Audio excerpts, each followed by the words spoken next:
গালি রেজাল্ট করি না আবরার দেয়। আপনারা বলেন আমার নাকি বন্ধু মানুষ। আর হাত বাঁধে কিভাবে আহলে হাদিসরা? এভাবে এভাবে বাঁধে।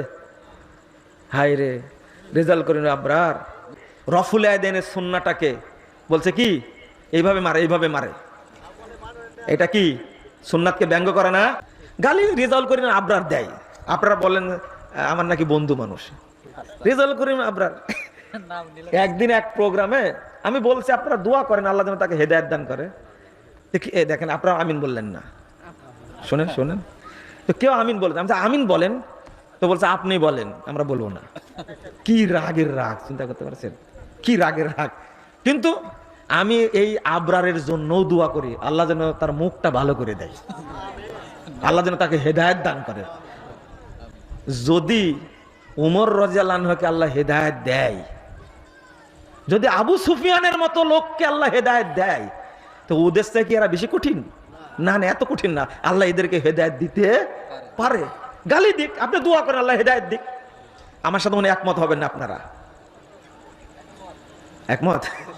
দোয়া করবেন, দোয়া করবেন আল্লাহর কাছে আল্লাহ যেন তাদের কি করে, হেদায়েত দান করে।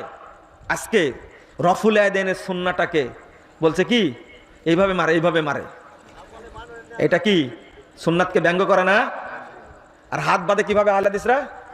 এভাবে এভাবে বাঁধে। হাই রে রেজাল্ট করি না আবরার। আস্তাগফিরুল্লাহ আস্তাগফিরুল্লাহ আস্তাগফিরুল্লাহ। একটুকু ভয় লাগলো না? কিতাবের ইবারতগুলো চুরি করেছে কারা? কারা চুরি করেছে?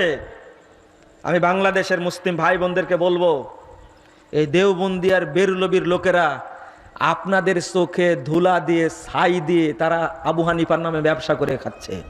বাংলাদেশে কোনো হানাফি নাই, এরা দেওবন্দি আর বেরলবি। কথাটা মনে রাখবেন। আমি আপনাদের বলবো এই সম্পর্কে আলোচনা করতে গিয়ে যে আপনারা অবশ্যই বেনামাজি থাকবেন না। বলেন ইনশাল্লাহ। সালাত এক ওয়াক্ত ছেড়ে যাবে কি? ছুটবে? ওয়াক্ত মতো পড়বেন তো ইনশাল্লাহ।